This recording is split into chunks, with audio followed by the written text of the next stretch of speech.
The Sinai Desert. 23,500 square miles of barren rock and sand, bridging Asia and Africa. The children of Israel sojourned here on their way back from bondage in Egypt to the Promised Land.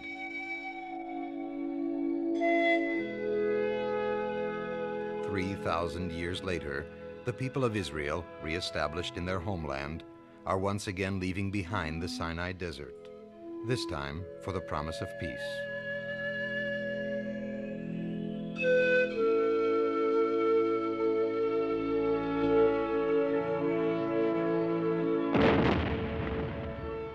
Four times in the last 30 years, the Sinai has been a bloody battlefield in Israel's struggle for a secure existence. 4 times the Sinai has been a bridge to war.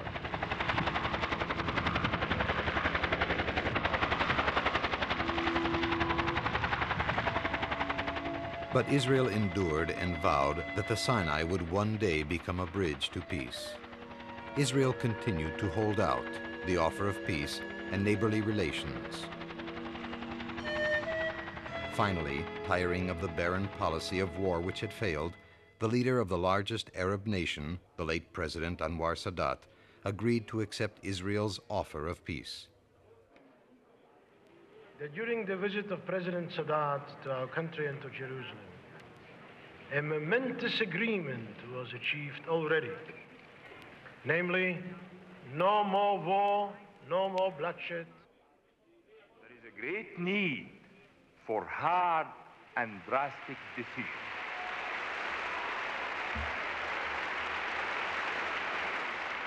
Under the terms of the peace treaty, in exchange for a promise of genuine peaceful relations, Israel undertook to transfer the whole of the Sinai Peninsula to Egypt by April 26, 1982. Dr. Yehuda Ben-Meir, Israel's deputy foreign minister. What is the price for peace? Israel has indeed paid a heavy price for peace. We gave away oil fields, thousands of square miles of territory, which gave us strategic depth, fortified defense positions, 2 of the best airfields in the world, and above all, the human price, the uprooting of hundreds of families from their farms, of thousands of men, women, and children from their homes. We paid this heavy price because no people in the world desires and yearns for peace more than the people of Israel.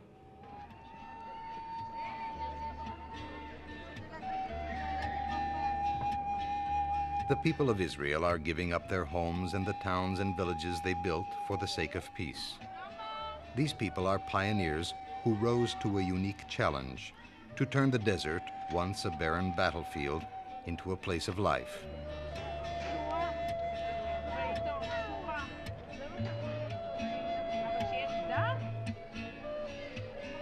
Now, under the terms of the peace treaty, this new life in the desert must come to an end.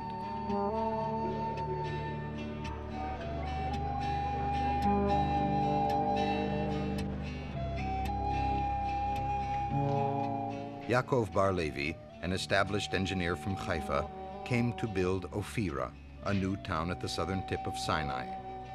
Summer temperatures in Ophira can reach over 120 degrees Fahrenheit. The harsh climatic conditions called for inventive solutions. Yaakov assumed responsibility for maintaining Ophira's unique system for centrally cooling the entire town. We, both me and my wife, wanted to change our way of life and to come to a new area and to be a part of developing a new place. And we thought that we can contribute to the society and for ourselves by this coming. And we came, and we are here. It must be clear that this place was empty. It was a virgin country, virgin land. It was nothing here. And in 15 years, what you see all around here was made by people in a very hard work, in a very difficult conditions. And in one day, to ignore all that and to live. Twice, closure of the vital Straits of Tiran by the Egyptians led to war. Twice, international guarantees for passage of world maritime traffic through these straits were broken, thus cutting Israel's lifeline to the Indian Ocean. Because of the strategic importance of this sea passage to the outside world, Israel built the town of Ophira on the cliffs overlooking the Straits of Tiran to ensure freedom of movement in international waters.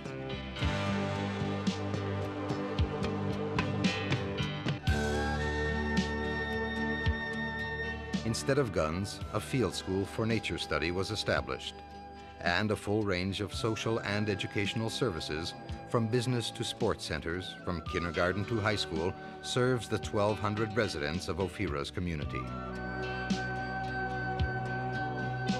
Yaakov came to a strategic stretch of empty sand. He leaves behind a full-fledged town. We are involved in something new. We are creating something new, and we are sitting in a very strategic point for Israel. In the drifting sand dunes of the northern Sinai, on what was once the route of attack, Israel planted the town of Yamit.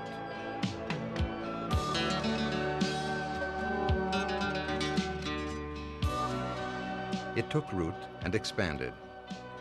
Hundreds of children studied in the schools and kindergartens. Both Yamit and Ophira were established to help defend Israel. In 10 years, they became towns in their own right. Suddenly, it all ended. With the withdrawal from Sinai, the momentum of building and growing stopped in its tracks. Sand blows around building sites.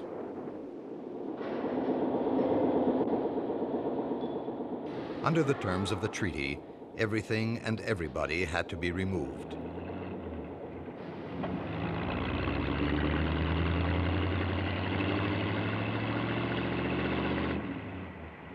It was not only the civilian developments that were to be evacuated, all the military installations, bases, training grounds, infrastructure located throughout the peninsula also had to be dismantled, hauled away, and put together again in the Negev.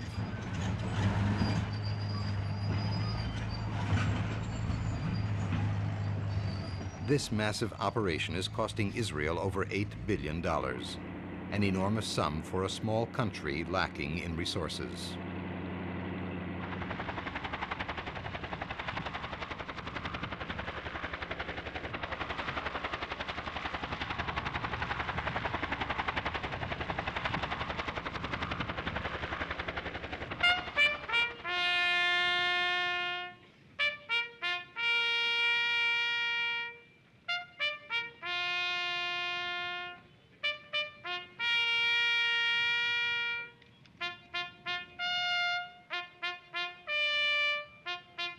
Israel is handing over large sections of the Sinai to Egypt, meeting its commitments in letter and spirit.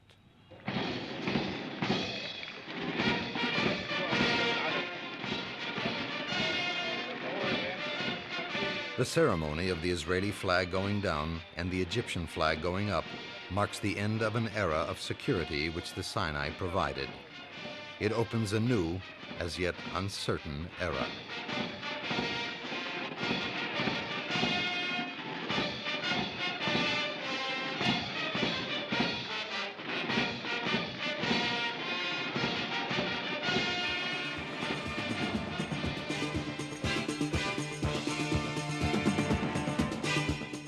It is even harder to leave when one remembers the great energy and effort devoted to developing this desert. Where once only a military jeep could pass, today a network of fine roads permits the free passage of people to every corner of the Sinai. Israel is forfeiting the world's most valuable resource, oil, from the Sinai fields. A rich deposit which, at a cost of billions of dollars, Israel discovered and developed. In this era of sky-high fuel prices and political boycotts, secure access to a regular source of energy is a vital strategic and economic consideration. These oil fields could have given the country energy independence for many years. Professor Ezra Sadan, Director General of Israel's Treasury. The cost of peace with Egypt is rather high. If we take just the resources we've quote-unquote lost in the Sinai, then the oil alone is equivalent in the long run to 1 annual GMP of Israel. We take all the resources there and we take the investments we have put in the various settlements.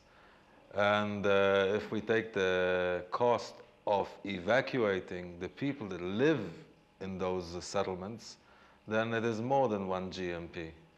And considering the fact that we can save something like 15–20% of a GMP was a great effort. And when we save, we have to invest. And that means that we'll have to work for over a decade to overcome the cost of peace with Egypt.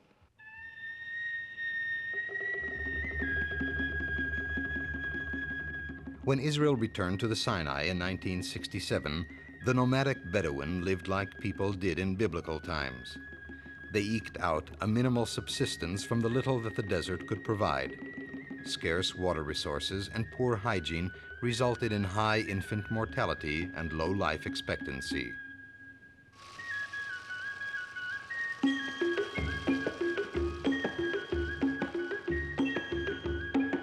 Israel helped the Bedouin to bridge 20 centuries of deprived isolation. Working together with the Bedouin, Israelis were glad to share their agricultural experience and to find better ways of coping with the extreme heat and dryness of the desert. The result has been a real growth in food production. Their new prosperity allowed the Bedouin to exchange days of camel travel for a few hours' drive, reducing isolation and promoting social ties.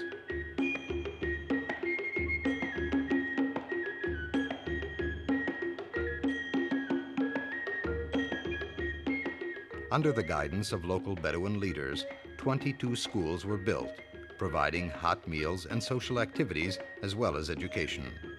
Medical centers introduced services that never before existed in this area. Along with community centers, Israel built 4 mosques.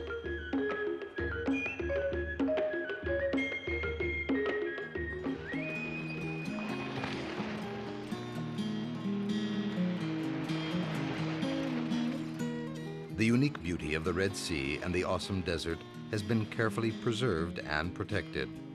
With responsible planning and control, the beach along the Sinai coast was developed so that its natural resources could be shared and enjoyed by visitors from all over the world. Several holiday spots met the growing interest of travelers.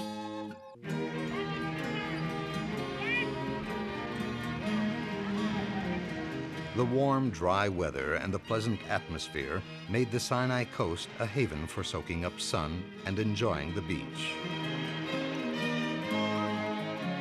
Rigorously protected, the rich coral reef along the Sinai coast became a world center for the study and observation of marine biology. In 15 years, the desert was transformed into a place of vibrant activity. We arrived to this area almost 6 years ago, and we decided to start our life here and to finish our life here, to open a business of foliage plants for export. And 2 years after we arrived, the government decided to give back this area to Egypt because of the peace treaty. And we already 3 years on suitcases.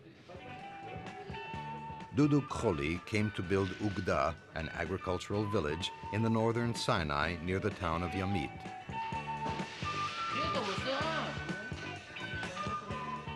He brought with him his family and his skills in greenhouse agriculture.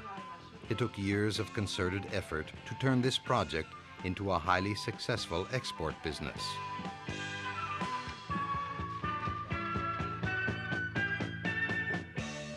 Yossi, from the nearby village of Nativ HaAsara, specialized in flowers grown in the ideal conditions of the Sinai winter.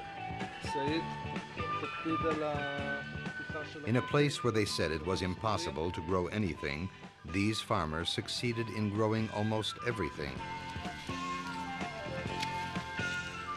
The careful scientific use of water helped to make it possible. Water, a precious resource which Israel has learned to conserve to the nth degree, transformed the desert sands into fertile fields.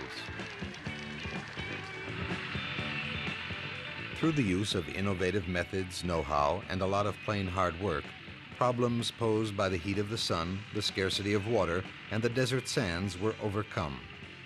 The whole Yamit area of northern Sinai became farmland, producing all sorts of plants, flowers, and vegetables.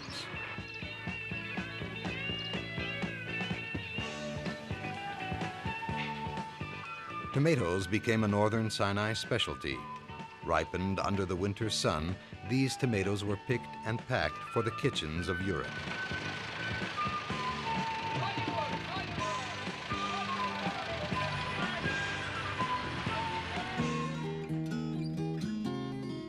Hard work and perseverance brought these pioneering farming families prosperity. Here, many invested the best years of their lives and built homes to raise their children.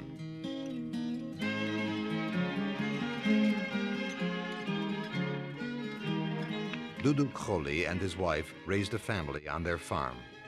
In this house, their two youngest children were born. Now, they must pack up their lives and start all over again elsewhere. It's difficult, especially for the bigger children, the elder ones, which are already in school, and they have friends from all over the villages in the area. And they know that the time they'll move, they'll be separate from their friends, from the teachers, from the school. They love very much the school. The school here is a very central school, and it's difficult. It's coming even to crying at night and things like this. The Kholi children, their friends, and hundreds of others have to abandon their homes and will not be able to come back here to live. Sometimes we have a feeling that when the time will come, we really are going to cry. And sometimes I say maybe it's good to start in a new place if the peace will really come. Israel signed a peace treaty with its Arab neighbor to the west, but it is still threatened by hostile countries. Being aware of the threat that we have to face, although we signed a peace treaty with Egypt in our eastern front, knowing that our enemies over there in Syria, Jordan, Iraq, and a certain way of looking at it, Saudi Arabia too, piling a lot of armaments. Major General Yehoshua Sagi, Chief of Military Intelligence. We have to hold the same size of the army or the armed forces that we had before signing this treaty, as long as this threat will exist on our eastern border. That means that we need an infrastructure to train this army. And taking the Negev as a substitute to Sinai, it's look like a little bit ridiculous. The IDF, Israel Defense Force, came to rely on the wide spaces of Sinai for training and maneuvering.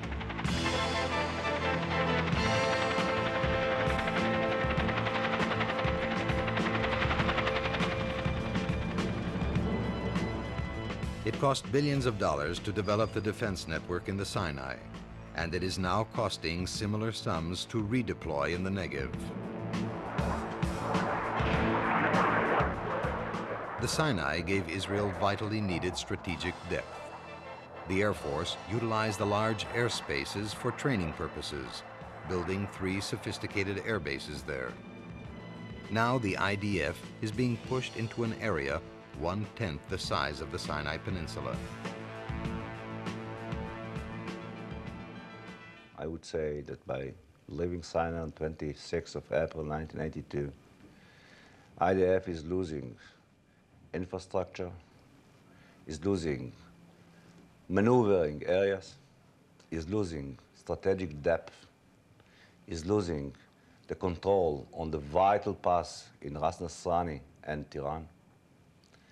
it's losing its early warning capability, not only towards the Western Front, but also towards the Eastern Front.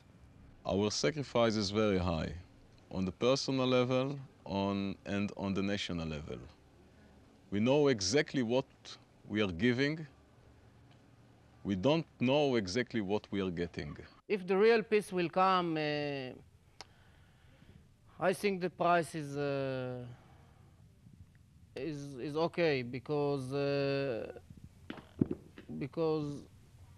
you can't compare it to war. You know, it's the price of war is higher. You know, it's a bigger price. Israel paid the price of war 4 times.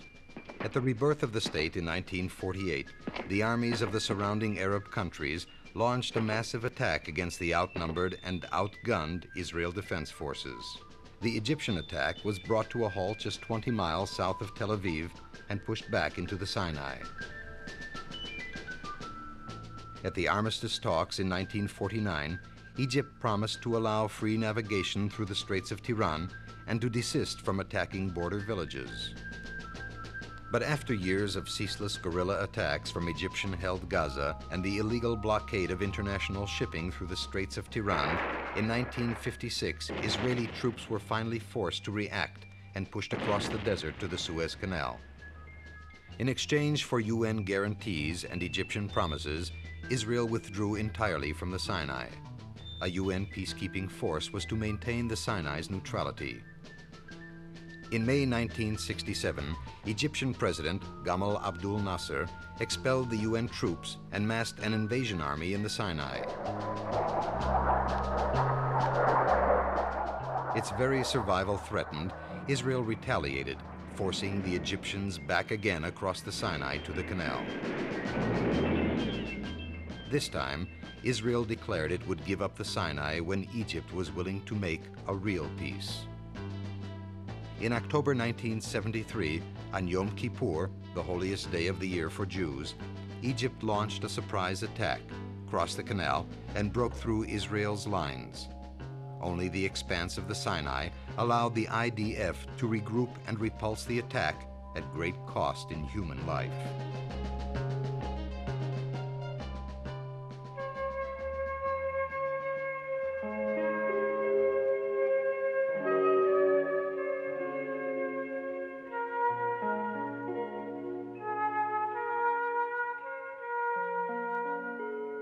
Nearly every Israeli family has lost at least one member in these 4 wars.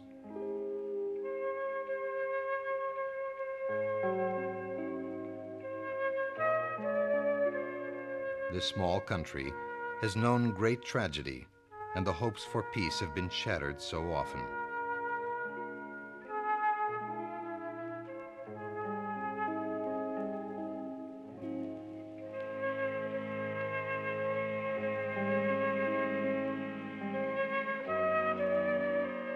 Much blood has been shed in the sands of the Sinai. Many, many thousands of young men, Israeli and Egyptian, have fallen in the Sinai desert. We fought so that our people can live, so that Israel can exist. Now we hope and pray and believe that no more blood will be spilt in the Sinai desert, and that the sands of the Sinai will become a bridge for peace and understanding between our 2 ancient peoples and our 2 modern countries. ברוך אתה אדוני, אלוהינו מלך העולם. In December 1981, the children of the village of Sadot lit the candles of Hanukkah, the festival of lights, for the last time in Sinai.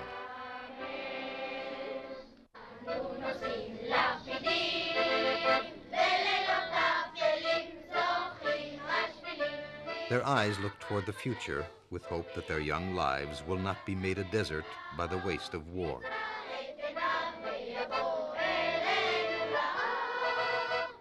In their minds, they are building a better tomorrow. In their hearts, they pray for peace.